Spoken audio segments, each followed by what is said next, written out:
है तो वो कर सकता है, उस पर किसी का जोर दबाव नहीं है। और समानता का अधिकार, मैं देखता हूँ कि हमारे भारत देश में भेदभाव बहुत होता है, बहुत ज्यादा। महिलाओं के प्रति, पुरुषों के प्रति भी होता है, जरूरी नहीं है। बहुत सी चीजें हैं जिनके प्रति हम भेदभाव करते हैं, आपस में भेदभाव करते हैं कि ये ऊंची जात का है, ये नीची जात का है, ये दलित है और हम शर्मा हैं, हम ये हैं, हम वो हैं। तो ये सब क्या है?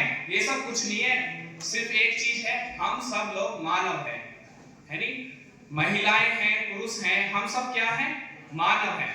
तो मेरे विचार से हमें ये भेदभाव आपस में नहीं करना चाहिए कि वो हिंदू है, वो मुस्लिम है, वो कुछ भी सही, वो मानव है, उसके भी दो हाथ हैं, उसके भी दो आंख हैं, तुम्हारे भी दो आंख हैं, उसके भी दो हाथ हैं, तुम्हारे भी दो हाथ हैं। जैसा वो चलता है, जैसा वो फिरता है, ऐसे तुम चलते फिरते हो, है नहीं? तो सभी को समान अधिकार दिए गए हैं। और जैसे कि स्वतंत्रता का अधिकार आपने पढ़ा होगा कि कोई भी व्यक्ति कहीं भी जाकर रह सकता है, किसी भी राज्य में रह सकता है। जरूरी नहीं है कि आप यूपी में आप जन्मे हो, आप पूरी लाइफ अपनी यूपी में ही बिताओगे, ऐसा जरूरी नहीं है। आप किसी भी राज्य में जाकर वहां पर अपना बसेरा बना सकते हो, अपना निवास वहां पर बना सकते हो और रह सकते हो। ये ऐसा जरूरी नहीं है कि जहां आप रहोगे वहीं रहोगे।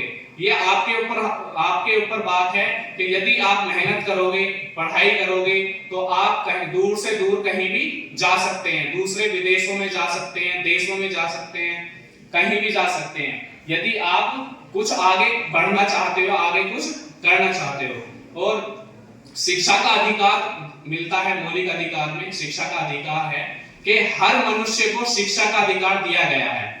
और उसमें होता है शोषण के विरुद्ध अधिकार। हम देखते हैं कि छोटे छोटे बच्चे होते हैं, है नहीं, वो भीख मांग रहे हैं सड़कों पर, उनके जो माँ बाप हैं उनके पास इतना पैसा नहीं है कि वो उन्हें पढ़ा सके, लेकिन सरकार बहुत सारी सुविधाएं उन्हें देती है पढ़ने के लिए, उन्होंने सरकारी स्कूल बनाए गए हैं। लेकिन हमारे जो माँ बाप होते हैं, उनके जो माँ बाप हैं, हमारे जो माँ बाप हैं, वो उनका ध्यान नहीं रखते हैं।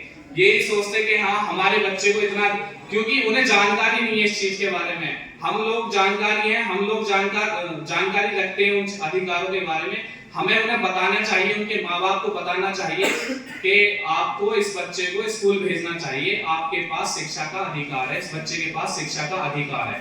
14 वर्ष से छोटे बच्चे कोई कहीं काम पर नहीं जा सकता, कहीं भीख नहीं मांग सकता, है नहीं? ये विरुद्ध है। अगर आप ऐसा करते हो तो आपको सजा मिलेगी।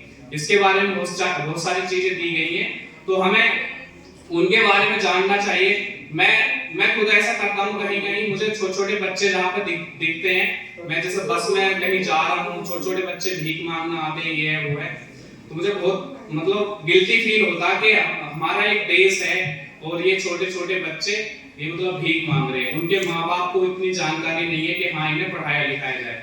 तो ये हमारी भी जिम्मेदारी बनती है, हम पढ़ रहे हैं, लिख रहे हैं, इसलिए कि जो वो बच्चे हैं, जो वो माँ बाप हैं, उनको जानकारी देने के लिए कि इन बच्चों को आप आगे बढ़ाओ, पढ़ाओ लिखाओ, सारी चीजें मतलब जो भी सुविधाएं आपको दी गई है उनको जानकारी देनी चाहिए हमें, उन सभी को, माँ बाप को भी।